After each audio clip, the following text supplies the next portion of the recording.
Bonjour et bienvenue aux entrevues de Patoun. Aujourd'hui, j'ai le plaisir d'accueillir José Robillard. Coucou José!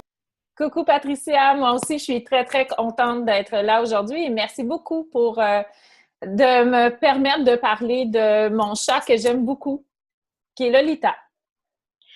José, est-ce qu'il te serait possible de te présenter, s'il te plaît? Oui, bien sûr. Donc, mon nom, c'est José Robillard. J'ai 42 ans. Je demeure sur la rive sud de Montréal, au Québec, donc au Canada, où actuellement, il fait très, très froid. On est à l'hiver. Donc, bon, ça fait plus de 20 ans que je travaille dans le domaine de la comptabilité.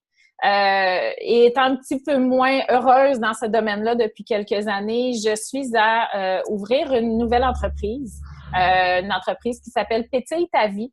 Donc, à l'aide de coaching, j'accompagne les gens à pétiller leur vie finalement, donc à être plus heureux, à augmenter leur bonheur dans leur vie. Les gens me consultent en fait pour plusieurs raisons et ça peut aller de vouloir arrêter de se ronger les ongles à augmenter l'estime de soi qu'ils ont dans leur vie. Donc, ça va vraiment, c'est très, très large. Et en même temps, j'adore pouvoir aider les gens à être dans le fond, plus heureux dans leur vie. Pour moi, c'est tellement important de sourire dans la vie et que les gens puissent justement être plus heureux et passer des meilleures journées finalement. José, donc tu vas nous parler de ta petite minette Lolita. Mm-hmm. Est-ce que tu pourrais nous dire quel âge elle a, cette petite chatte? Oui, Lolita a 13 ans et demi. Donc, c'est maintenant une grande fille pour nous. C'est notre grande fille, en fait, à la maison. Est-ce que tu as d'autres animaux, José? Non, actuellement, Lolita, c'est notre seul animal. Ça fait plus de 15 ans, en fait, que c'est... En fait, depuis qu'on a Lolita, c'est le seul animal. J'ai eu d'autres animaux auparavant, mais Lolita, de toute façon, c'est la princesse de la maison, donc ne veut pas partager le temps qu'elle a avec ses parents. C'est évident quand on est au début, quand elle était petite, on l'amenait un petit peu partout avec nous. Et Lolita, c'est un chat qui aime pas beaucoup la voiture, donc à un moment donné, on a arrêté de l'apporter, mais près des autres animaux, elle est pas en confiance, elle veut être avec ses parents seulement. Comment as-tu rencontré Lolita? Hmm. C'est une très drôle histoire. J'étais à une journée de congé, un lundi de congé au travail que j'avais. J'étais à la maison, je faisais, je perdais mon temps finalement sur Internet. Et pour une raison que j'ignore, j'ai commencé à regarder les petites annonces classées sur Internet. Et on n'avait même pas parlé, mon conjoint et moi, de s'acheter un chat ou un animal. Et je sais vraiment pas pourquoi j'ai commencé à regarder les annonces d'animaux. Et je suis tombée sur une magnifique photo d'un chat himalayen, petit bébé, de rien du tout, toute blanche. Et quand mon conjoint est arrivé 5 minutes après, j'ai dit hey, regarde la belle photo, le beau chat, ça te tente-tu? Puis là, mon chum il me dit, ben, je sais pas, il est où?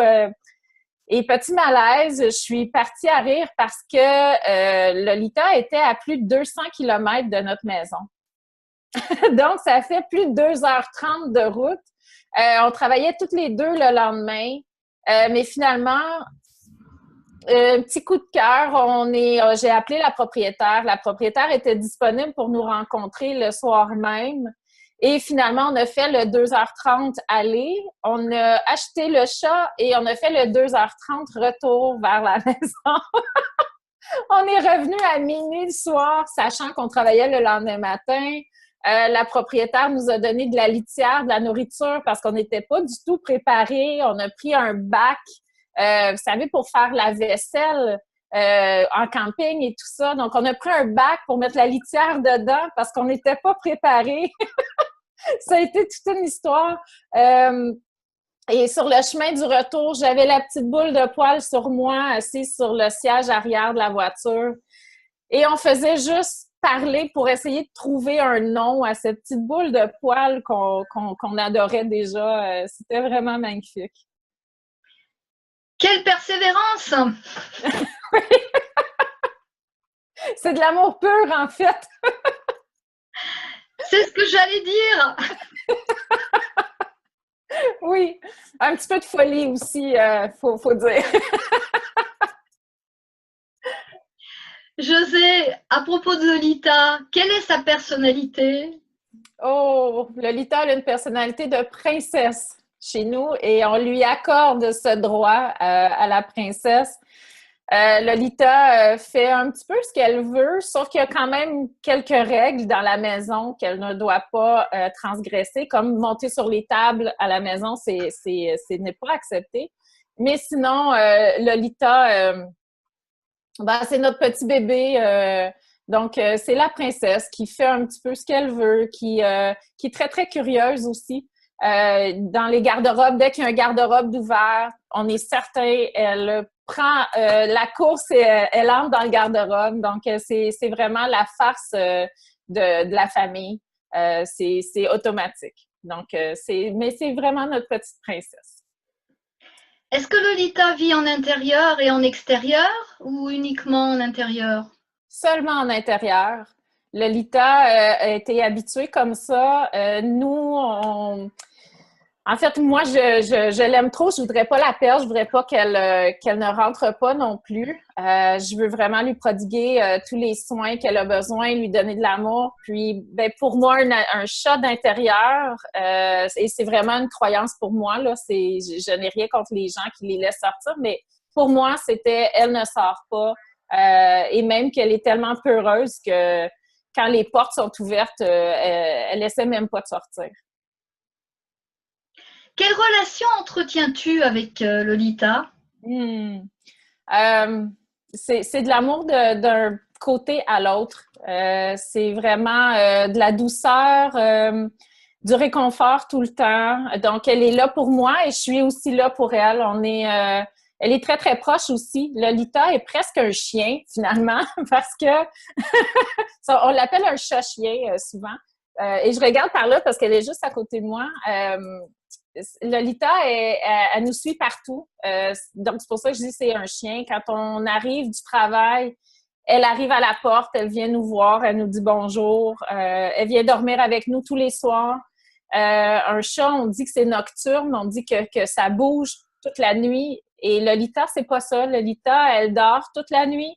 Elle se couche avec nous le soir et elle se lève avec nous le matin. Des fois 1 heure avant nous, là, mais la plupart du temps, là, elle fait presque toute la nuit. Donc, c'est vraiment un vrai chat-chien. Tu as une photo de Lolita? Oui, j'ai quelques photos. Je vais vous montrer. Je vais essayer que vous les voyez bien. Donc, ça, c'est Lolita. Qui était quand même assez vieille. J'en ai quelques-unes à part ça. Une photo que j'ai prise il y a plusieurs années, mais où voilà. Magnifique! Elle est en train de faire son lavage. Donc, très, très occupée à laver sa patte avec la langue qui est sortie. Et je peux peut-être vous en montrer une petite dernière. Voilà, essayez de la voir. Voilà. Donc, une petite Himalayenne blanche avec le masque noir. C'est mon petit bébé. Je comprends pourquoi tu dis c'est une princesse.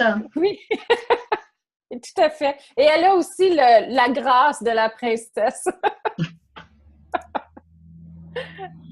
Est-ce que tu aurais une anecdote à nous raconter à son sujet? Et à part ce que j'ai dit jusqu'à maintenant, qu'est-ce que je pourrais... en fait, comme princesse, je pourrais dire, elle rentre bien dans son rôle. Lolita n'a jamais rien voulu manger d'autre que les croquettes qu'on lui donne. En tant que bon parent gâteau, parce que oui, on va le dire, on la gâte beaucoup. Quand elle était jeune, on essayait de lui acheter des gâteries, des petits bonbons, des trucs pour lui faire plaisir. Même si on ne devrait pas le faire, on voulait lui donner un petit peu de nourriture, de la table, tu sais, juste des petites gâteries comme ça, un petit peu de fromage. Lolita n'a jamais rien voulu manger d'autre que ses croquettes. Donc, elle a levé le nez sur les crevettes, sur du homard, sur des trucs que les chats raffolent d'habitude, les petites gâteries qu'on achète. On a acheté toutes les gâteries qui existent sur le marché. On est allé en vétérinaire pour acheter les croquettes, les petites gâteries hyper dispendieuses. Elle s'en va, comme s'il n'y avait rien pour elle. Donc, elle est vraiment, c'est sa nourriture à elle. Il n'y a rien d'autre qui est intéressant pour elle. Donc, on n'a pas pu la gâter. Josée, pour toi, qu'est-ce que la bienveillance envers l'animal familier? Ah, c'est de prendre soin d'un animal, de lui prodiguer tous les soins qu'il a besoin, de lui prodiguer de l'amour aussi. C'est tellement important. Donc oui, nourriture, de l'eau, de l'affection, de bien le traiter. Un animal peut tellement nous donner. Il nous donne, oui, de la bienveillance qu'on va lui donner en lui prodiguant les soins. Et lui, il est tellement bienveillant envers nous. Dès que un animal a tellement d'instinct qu'il ressent lorsqu'on ne se sent pas bien, lorsqu'on a des émotions qui sont peut-être plus difficiles à passer. L'animal est toujours là pour nous. Il a tellement d'amour, juste de l'amour, hein, c'est de l'amour pur qu'un animal nous porte. Donc, être bienveillant vers lui, je crois que c'est juste de lui rendre l'appareil et d'être là pour lui, d'en prendre bien soin. Si tu avais un message à faire passer à celles et ceux qui nous regardent aujourd'hui, qu'est-ce que tu leur dirais? Ben c'est ça, d'être patient avec les animaux, d'en prendre bien soin parce qu'ils nous le retournent et je pense que de prendre soin d'un animal peut aussi faire en sorte qu'on grandit nous-mêmes en tant qu'humains, qu'on devient plus vrai, plus bienveillants les uns envers les autres en prenant soin de nos animaux. Et les animaux aussi peuvent nous permettre d'être plus dans le moment présent, d'être ici, maintenant, peuvent nous aider à devenir zen, à méditer, à être une meilleure personne aussi, autant envers tous les animaux qu'envers aussi nos frères, nos sœurs, nos collègues et tout ça. Donc, c'est vraiment d'être patient, de prodiguer des bons soins et d'être là avec eux et de les observer aussi, parce que de voir l'animal réagir peut aussi nous aider à mieux nous comprendre nous-mêmes en tant qu'humains. Josée, si des personnes souhaitent te joindre, quelles sont tes coordonnées? En fait, les façons les plus faciles de me joindre, c'est sur Facebook.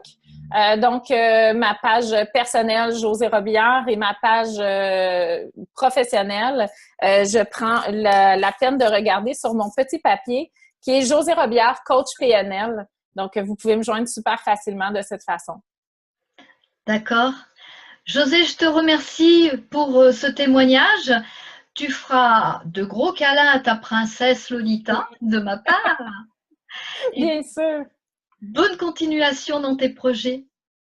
Merci beaucoup, Patricia. Ça fut un plaisir pour moi de partager mes moments avec Lolita et évidemment de les partager avec toi. Et merci beaucoup pour ton projet. Ton projet est vraiment très important pour la bienveillance et l'amour qu'on porte aux animaux. Merci. Merci beaucoup. Au revoir.